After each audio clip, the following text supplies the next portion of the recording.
사무엘하 7장에서도 다뤄지고 있는 말씀인데 내용은 거의 똑같다라고 볼 수 있습니다.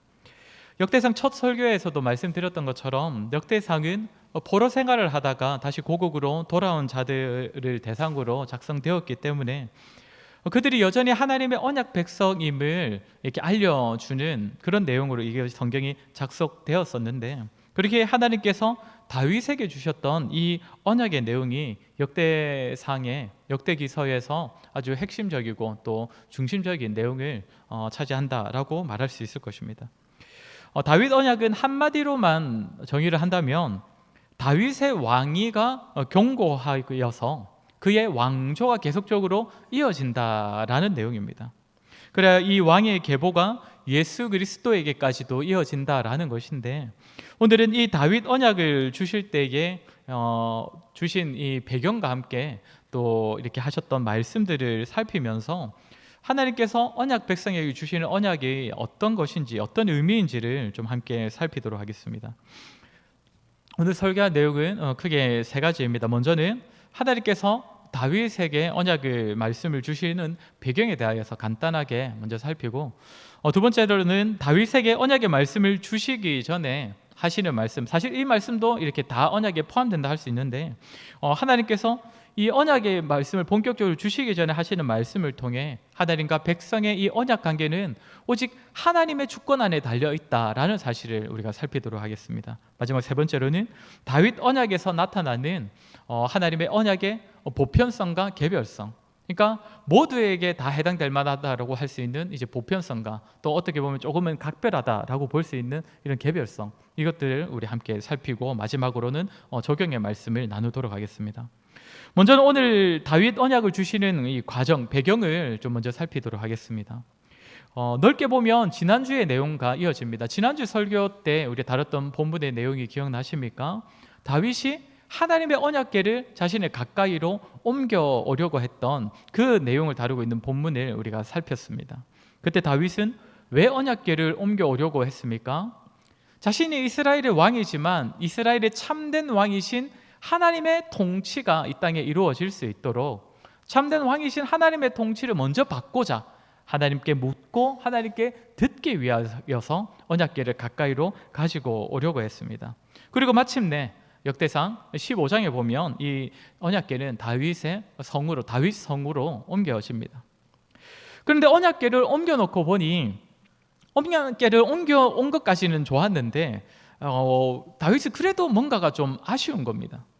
오늘 보면 우리 1절을 한번 같이 읽도록 하겠습니다. 오늘 본문 1절입니다. 시작. 다윗이 그의 궁전에 거주할 때에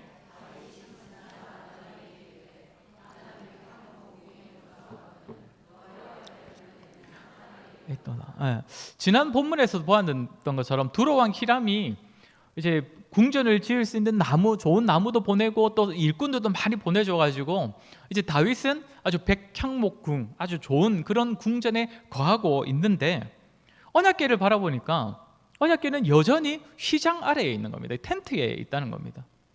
그러니까 자기는 좋은 곳에 있는데 하나님의 임재와 통치를 상징하는 언약궤는 여전히 텐트 안에 있으니까 이건 뭔가 잘못되었다라고 생각이 들었던 것입니다. 그래서 다윗은 하나님의 궤를 위한 성전을 지어야겠다는 생각을 했던 것이고, 2절에서 나단 선지자를 불러서 자기 생각을 이야기하니까 나단 선지자도 아마도 이 생각을 좋게 받아들였던 것 같습니다. 하나님이 왕과 함께 계시니 마음에 있는 바를 모두 행하소서라고 대답을 합니다. 그런데 그날 밤 하나님께서 나단 선지자에게 나타나셔서 하시는 말씀이 무엇입니까? 우리 3절과 4절 말씀을 같이 읽겠습니다. 시작. 그 밤에 하나님의 말씀이 나단에게 임하여 이르시되 가서 내 종 다윗에게 말하기를 여호와의 말씀이 너는 내가 거할 집을 건축하지 말라. 하나님께서 이 성전을 건축하지 말라고 말씀을 하십니다. 그러니까 하나님의 생각은 다윗과 나단의 생각과는 다르다는 것을 말씀하시는 것이죠. 물론 하나님께서 지금 다윗의 계획을 막으셨다고 해서 지금 다윗을 쓸데없는 소리 한다면서 혼내시는 것이 아니죠. 그의 계획 자체가 아예 나쁜 것은 아닙니다. 나중에 솔로몬 때에 성전을 건축하도록 허락하시는 것을 보면 이거 자체를 악하다고 보신 것은 아니었습니다.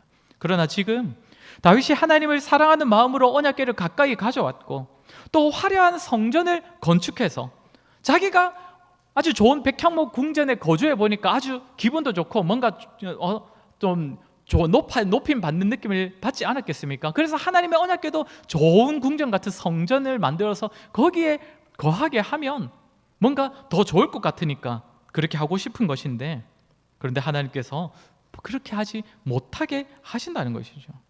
그래서 하나님께서 하시는 말씀은 지금 다윗이 하나님께 분명한 열심을 내고 있고 또 하나님께 묻고 들음으로써 하나님과 아주 가깝고도 친밀한 관계를 가져가고자 할 때에 그러한 다윗의 헌신과 열심에 앞서서 반드시 기억해야 할 것이 무엇인지, 또 하나님께서는 지금 다윗의 계획을 막으시면서 또 막으시는 이유와 다윗이 기억해야 할 사실이 무엇인지를 지금 말씀해 주시기 시작하신다는 것입니다.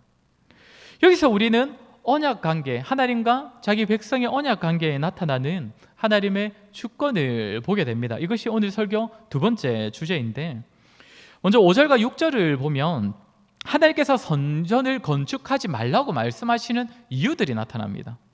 물론 성전 건축 그 자체가 악하거나 잘못된 것은 아니기 때문에 그 잘못된 것이라서 못하게 하시는 것은 아닙니다. 하나님께서는 다윗이 아니라 솔로몬 때의 성전을 건축하게 하시는데 그 이유를 나중에 역대상 22장에 밝히시죠. 다윗은 왜 성전을 건축하지 못하게 하신다고 합니까? 그가 전쟁 가운데 피를 너무 많이 흘렸기 때문에.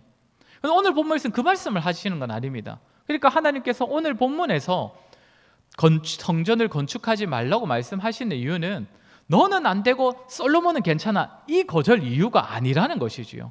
무슨 말이냐면 지금 다윗이 성전 건축을 하지 못하는 이유는, 하나님께서 건축하지 말라고 하시는 이유는 굳이 하나님을 위하여 성전 건축을 반드시 할 필요가 없다, 할 필요가 없는 이유에 대해 말씀하시는 것입니다. 다르게 표현하자면 성전을 짓더라도 그 전에 기억해야 할 것이 있다는 것이죠. 우리 5절 말씀을 같이 한번 읽도록 하겠습니다. 오늘 본문 5절입니다. 시작.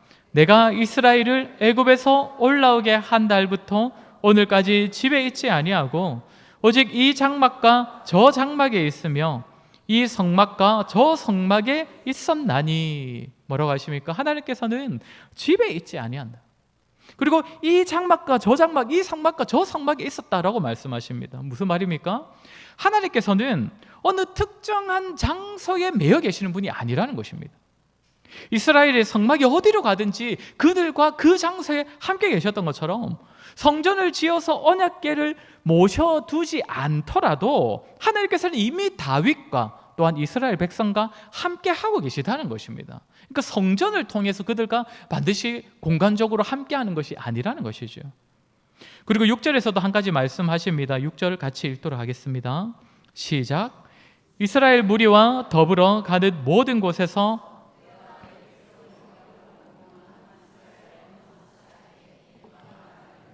너희가 어찌하여 내 백향목 집을 건축하지 아니하였느냐고 말하였느냐 하고. 그 당시 고대 근동에 살았던 사람들은 신전의 크기를 곧 신의 힘의 크기라고 보았습니다. 그래서 어떻게든 자기들이 섬기는 그 신의 신전을 굉장히 크고 화려하게 지으려고 했습니다.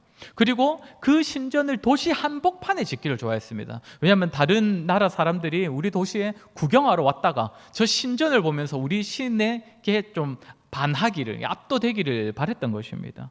어쩌면 다윗에게도 그런 비슷한 마음이 있지 않았겠습니까? 사실은 저들이 섬기는 저 이방 신이 아니라 우리 하나님이 진짜 신인데, 우리 하나님만이 유일하신 신인데, 그렇기 때문에 우리 하나님이 저 이방 신들보다 좀 더 많이 드러났으면 좋겠다, 그런 생각으로 크고 화려한 성전을 짓고 싶다는 마음을 가졌을 것입니다. 그런데 하나님께서 뭐라고 말씀하십니까? 너희가 어찌하여 나에게 백향목 집을 건축하여 주지 아니하느냐 라는 말을 내가 한 적이 있느냐.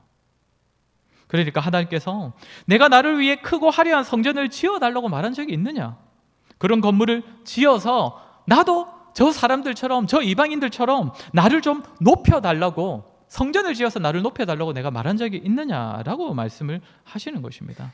무엇입니까? 그런 식으로 이방인들이 자기 신들을 섬기는 그런 방식을 나는 원하지 않는다라고 말씀하시는 겁니다. 그런 방법은 이방인의 방법이니까 난 다른 방법이 더 좋아, 이게 아니라 그런 방식으로서 하나님께서 더 높아지신다거나 더 영광 받으시는, 더 영광스럽게 되시는 그런 분이 아니라는 것입니다. 여기서 우리가 알 수 있는 사실이 무엇입니까? 다윗의 열심과 다윗이 하나님을 사랑하는 마음으로 표현하고자 했던 그 모든 행동들, 그 모습들이 사실상 하나님께서 온전히 인정하시는 방식은 아니라는 것입니다. 물론 나중에 솔로몬을 통하여 성전을 짓게 하시고 성전이 완공되었을 때는 하나님께서 하나님의 임재가 정말 눈에 보여질 정도로 그 임재의 영광을 충만케 하셨습니다. 그렇지만 그것은 하나님께서 다만 허용해 주신 것이고 받아주신 것이지, 사람이 좋은 공간을 만들어 주었다고 해서 하나님께서 그 공간에 들어가 계시거나 그 공간이 화려할수록 하나님께서 더 크게 기뻐하시고 높임 받으시는 그런 분이 아니라는 것입니다. 여기서 우리는 사람과 하나님과의 언약 관계가 오직 하나님의 주권 안에 달려 있음을 보게 됩니다. 사람이 자신의 의도와 자신의 열심과 자신의 방식으로 하나님을 모셔드리는 것이 아닙니다. 자신이 마련한 방식으로 하나님과 언약의 관계를 맺거나 이미 맺어진 관계를 자기의 열심으로 더 돈독하게 만드는 것이 아니라는 것입니다. 하나님께서는 사람이 마련한 어떤 것에 매이지 않는 분이시기 때문에 하나님과 사람과의 그 관계에 있어서 오직 하나님의 주권만이 영향을 주는 것이고, 사람과 하나님의 그 언약 관계는 오직 하나님의 주권에 달려 있다는 것입니다. 그리고 이어서 하나님께서 하시는 말씀은 7절입니다. 우리 7절 말씀도 같이 읽겠습니다. 시작. 또한 내 종 다윗에게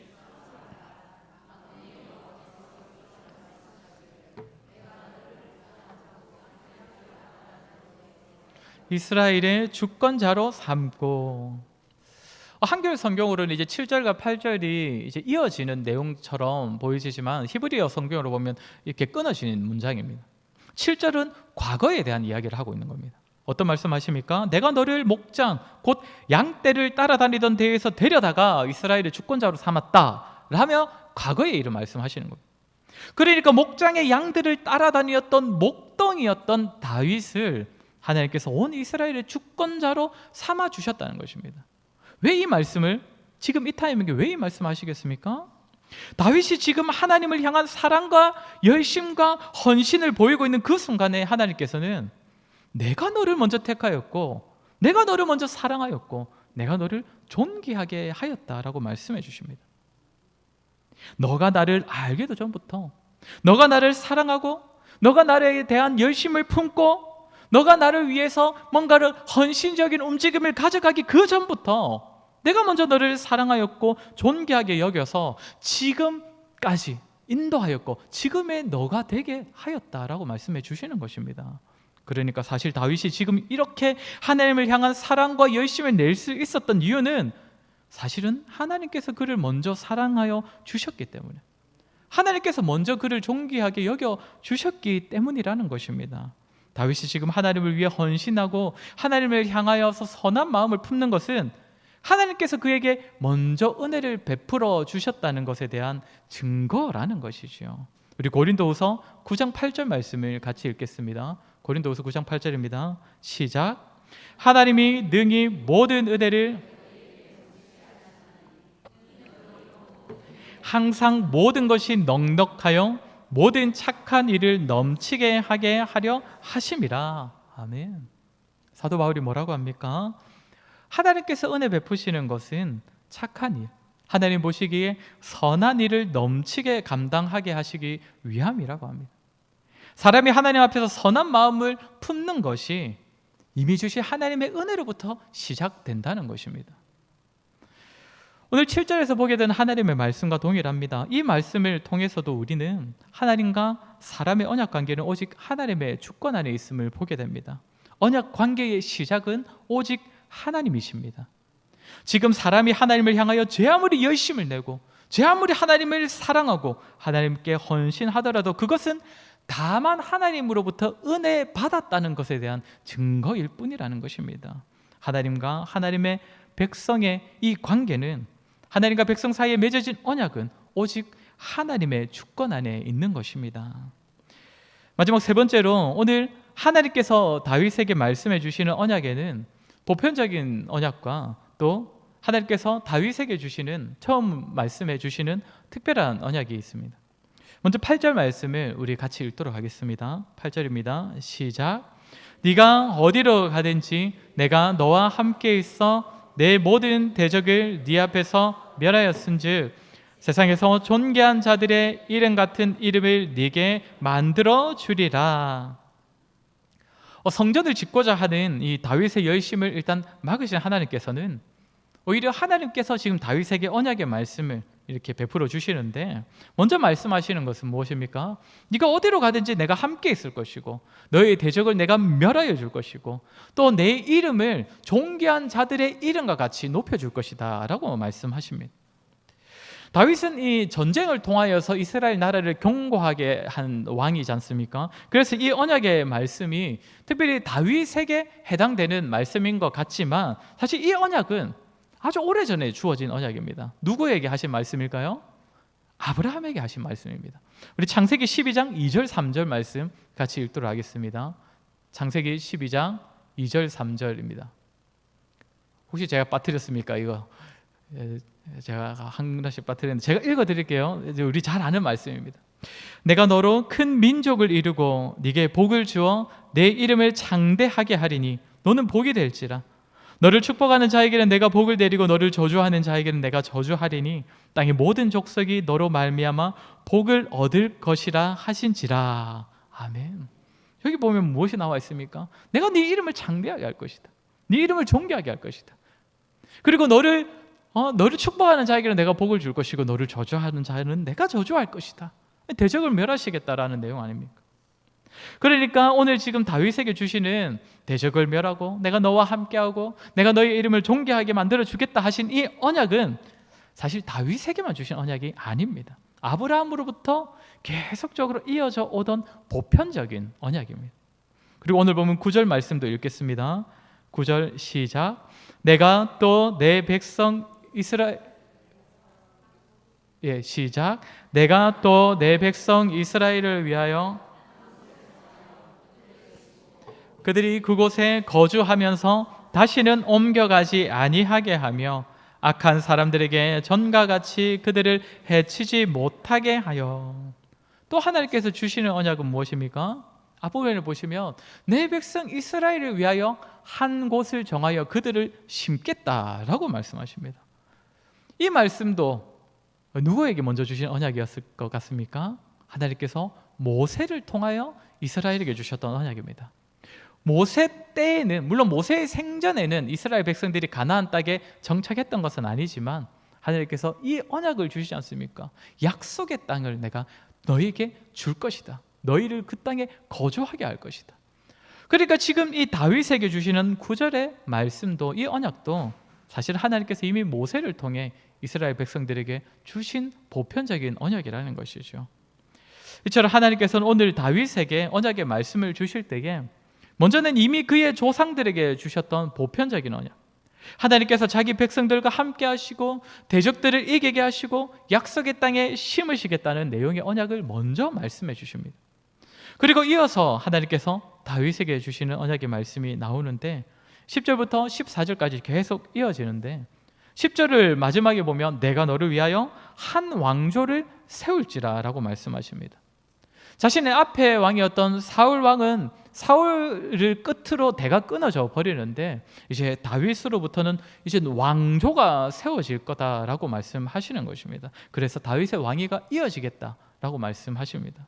그리고 11절에서는 다윗의 뒤를 이은 아들의 때에 나라가 더욱더 견고해질 것이라고 말씀하십니다.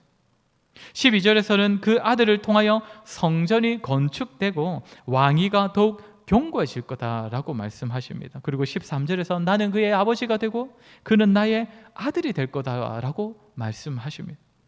하나님께서 다윗에게 무엇을 말씀하십니까? 이제 시작된 다윗의 왕조가 견고하여서 계속적으로 이어질 거라는 것. 그리고 그의 아들이 나라를 더욱 견고하게 하고 다윗의 소원이었던 성전도 건축하고. 이 언약의 말씀들은 다윗에게 처음으로 주신 언약의 내용들이지요. 다윗과 관련 있고 다윗의 나라와 관련된 언약의 말씀들입니다. 그러니까 오늘 우리가 확인하게 되는 이 다윗 언약, 하나님께서 나단을 통해 다윗에게 말씀해 주시는 언약의 말씀은 이전부터 주어졌던 보편적인 언약과 또한 다윗의 때에 처음으로 주어진 아주 특별하고 개별적인 언약도 함께 있다는 것입니다. 이 원리는 모든 하나님의 언약 백성에게 동일하게 적용됩니다. 하나님께서는 모두에게 보편적으로 적용되는 동일한 언약을 주셨습니다. 신자는 이 땅에서 하나님께서 함께 해주신다라고 약속하신 그 언약을 받은 자들입니다. 대적으로부터 하나님께서 보호해 주시고 장차 영원한 하나님의 나라에 심어 주시겠다는 그 보편적인 언약을 모두가 동일하게 함께 받았습니다. 그러나 그 과정 가운데에서 모든 성도는 각자 다른 삶을 살아가고 있기 때문에 그 안에서 하나님의 함께하심과 보호하심과 또 하나님의 인도하심을 경험하는 과정이 전부 다 다릅니다. 개별적인 부분이 있다는 것입니다. 각자에게 특별한 하나님의 간섭이 나타난다는 것이지요. 창세기를 보면 하나님께서 아브라함과 이삭과 야곱에게 굉장히 비슷비슷한 언약의 말씀을 주시지 않습니까? 그런데 야곱에게는 또 특별한 약속의 말씀을 주셨던 적이 있습니다. 형 에서로부터 도망쳐서 외삼촌 집으로 갈 때에 베델에서 나타나신 하나님께서는 그의 할아버지 때로부터 주셨던 보편적인 언약의 말씀과 함께 그 상황에서 야곱에게 너무나 절실하였던 말씀을 주십니다. 내가 너와 함께 있어 너를 지켜 보호하고 나중에 다시 이 땅으로 돌아오게 해줄 것이다 라는 그 야곱에게만 절실하였던 특별한 언약의 말씀을 주셨습니다. 오늘 다윗에게도 이전에 믿음의 조상들에게 주신 언약의 말씀과 동시에 또한 다윗에게 필요한 말씀을 주셨다는 것이죠. 저와 여러분에게도 동일합니다. 우리는 모두가 아버지 하나님의 언약의 복을 누리고 있지만 또한 각자의 삶에서 섬세하게 돌보시는 하나님의 복을 각자 다르게 누리고 있습니다. 각자의 삶에서 개별적으로 또 그 사람에게만 해당되는 특별한 모습으로 하나님께서는 언약을 성취해 가고 계시기 때문입니다. 이 사실을 믿으시기 바랍니다. 마지막으로 적용의 말씀을 잠깐 나누고 설교를 마치려고 합니다. 사랑하는 성도 여러분, 하나님께서는 언제나 자기 백성된 자들을 언약 백성으로 부르십니다. 언약으로서 자기 백성과 관계를 맺으신다는 것입니다. 그리고 그 언약의 말씀들, 그 약속을 성취해 가시면서 자기 백성들을 인도하시고 또한 자기 백성들의 구원을 이루시고 하나님의 나라를 완성해 가십니다. 언제나 언약으로서 그 언약의 성취로서 그 일들을 이루어 가신다는 것입니다. 이때 중요한 것은 하나님의 언약은 철저히 하나님의 주권 안에 달려 있다는 것입니다. 하나님께서 자기 백성과 맺으시는 언약은 사람들끼리 맺는 약속과는 다릅니다. 사람들의 약속은 어떠합니까? 약속을 맺을 때에도 쌍방이 서로 함께 합의하여서 그 약속을 맺어야 하고 그 약속이 유지되는 것도 쌍방이 다 의무를 잘 지켜야 그 약속이 잘 유지되는 것 아닙니까? 그런데 하나님께서 자기 백성과 맺으시는 언약은 오늘 우리가 보았던 것처럼 무엇입니까? 그 시작은 하나님의 은혜입니다. 그리고 그 언약이 유지되고 또 이루어져 가는 과정도 하나님의 섭리라는 것입니다. 철저히 모든 것이 다 하나님의 주권 안에 달려 있다는 것입니다. 사랑하는 성도 여러분, 우리가 이 사실을 기억한다면 우리는 하나님 앞에서 더더욱 겸손해질 수밖에 없을 것입니다. 오늘 다윗에게서 보았던 것이 무엇입니까? 다윗이 자신의 마음과 정성을 다하여 하나님을 위한다면서 생각해낸 것이 성전을 건축하는 것이었는데, 그러나 하나님께서는 집에 거주하지도 않으시고 백향목 같은 궁전을 원하지도 않는 분이시라고 말씀하십니다. 사실상 그의 열심이, 그의 헌신과 그의 하나님을 사랑하는 마음이 사실상 하나님의 영광에 있어서 뭔가 보탬이 되거나 도움이 되는 것이 아니라는 것입니다. 그가 하나님께 열심을 보였을 때에 오히려 하나님께서 자신의 그 열심을 보여주십니다. 자신의 하나님 다윗에게 보여주는 맺으신 그 언약의 말씀들을 들려주십니다. 너가 나를 위하여 있는 존재가 아니라 내가 너를 위하여 있는 존재다라고 말씀해 주셨다는 것입니다. 그렇게 오늘 본문 뒤에 다윗은 이 언약의 말씀을 다 들은 뒤에 그저 기도합니다. 먼저는 감사의 기도를 드립니다. 히브리어로 재밌는 표현이 무엇이 있냐면 오늘 본문에서 자주 등장하는 단어가 집, 그리고 성전, 그리고 왕조라는 단어가 각각 등장하고 있는 히브리어로 보면요, 이 단어들이 다 똑같은 단어입니다. 다 똑같이 히브리어로 바이트라는 단어로서 집, 왕조, 성전을 다 뜻한다는 것입니다. 그러면 우리가 오늘 본문을 어떻게 보아야겠습니까? 사실 다윗이 열심을 가지고 내가 하나님의 바이트, 하나님의 집을 건축해 보려고 했는데 그것이 아니라 하나님께서 나의 집을 건축해 주시는 것이구나. 내가 하나님의 성전을 지어서 내가 하나님께 헌신해 보려고 했는데 그것으로서 내가 하나님과의 관계를 어떻게 보면 더 돈독히 하고 더 이 맺어진 언약을 증명해 보려고 했는데 그것이 아니라 하나님께서 나의 왕조를 견고해 주시는구나. 내가 드리는 것이 아니라, 내가 하나님께 드리는 것이 중요한 것이 아니라 하나님께서 나에게 주셔야 하는구나. 하나님께서 내 집을 세워주시고 하나님께서 내 왕조를 견고하게 해주시고 그것이 더 중요하고 본질적이라는 사실을 깨달았던 것입니다. 그렇게 사실상 자신은 드린 게 아무것도 없는데 드리고자 하는 그 마음만 보였을 뿐인데 오히려 언약의 말씀을 베풀어 주시는 하나님께 16절을 보면 뭐라고 고백합니까? 나는 누구이오며 내 집은 무엇이기에 나에게 이에 이르게 하셨나이까? 내가 드리려고 했지만 알고 보니 자신은 그저 받는 존재라는 것입니다. 하나님과 나의 관계는 내가 드리고 받는 그런 관계가 아니라 그저 나는 받을 뿐인 존재라는 것이죠. 그리고 하나님께 뭐라고 기도를 하느냐면 25절 말씀, 17절 25절 말씀 우리 같이 읽겠습니다. 시작. 나의 하나님이여 주께서 종을 위하여 주의 종이 주 앞에서 이 기도로 간구할 마음이 생겼나이다. 아멘. 무엇을 기도하겠다고 합니까? 하나님께서 지금 말씀하신 이 언약의 말씀을 가지고 기도하겠다라고 합니다. 하나님께서 왕조를 세우실 것을 말씀하셨기에 이제는 이 기도를 하고자 하는 마음을 품게 되었다는 것입니다. 하나님께서 주신 언약의 말씀을 붙잡고 기도하겠다는 것입니다. 이전에는 그저 자기가 원하는 방식, 자기가 준비하고 자기가 마련하고 있는 그 일들이 잘 되기를 기도했다면 이제는 하나님께서 주신 언약의 말씀을 붙잡고 그 말씀이 성취되는 것이 더 본질적이고 더 중요한 것이기에 그것이 이루어지기를 내가 붙잡고 기도하겠다라고 말하고 있는 것입니다. 사랑하는 성도 여러분, 저와 여러분에게도 이러한 겸손한 간구가 있었으면 좋겠습니다. 우리의 기도가 참으로 하나님께서 세우신 언약을 기억하며 그 약속을 붙잡는 기도가 되었으면 좋겠습니다. 내 열심과 내 헌신과 내가 하나님을 사랑하는 마음을 의지하면서 내가 바라는 일들, 내 헌신하고자 하는 그 일들이 잘 되게 해달라는 그런 간구 이전에 말씀 가운데 주신 언약의 말씀들, 아브라함과 모세와 다윗에게 주신 언약의 말씀이 그리스도 예수 안에서 나에게도 동일하게 허락되었사오니 이 언약 말씀 붙잡고 살아가게 하여 주시옵소서. 내 바람이 이루어지는 것에 매이는 것이 아니라 하나님의 언약이 나의 삶 가운데 나와 함께 하시고 나의 대적을 물리치시고 나를 하나님 나라에 심으시며 그리스도 안에서 나의 구원을 견고케 하신다는 그 언약의 말씀을 믿음으로 붙잡고 품고 기도하는 자가 되어야 할 것입니다. 저와 여러분 오직 하나님의 은혜로 시작되고 유지되는 하나님과의 그 우리의 그 언약 관계를 기억하며 하나님의 언약의 말씀을 붙들고 그 말씀이 이루어지기를 바라는 소망과 간구로 이 땅을 살아가시는 그러한 저와 여러분 되기를 주의 이름으로 간절히 소원합니다. 제가 말씀을 기억하며 한번 같이 기도했으면 좋겠습니다. 저와 여러분의 모습은 어떠합니까? 우리 역시도 우리 스스로의 노력과 열심과 헌신하는 그 모습들이 마치 하나님의 일하심보다 더 하나님을 기쁘시게 할 수 있을 것이라고 여기며 살고 있지 않습니까?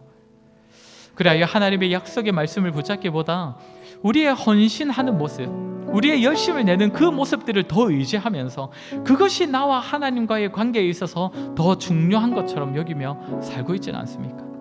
하나님과 우리의 관계, 또 이 땅에서 우리의 삶은 우리 자신이 아니라 오직 하나님께 매여 있고 하나님의 언약에 달려 있음을 기억해야 할 것입니다. 이 시간 우리 기도할 때에 다윗과 같은 고백을 드렸으면 좋겠습니다.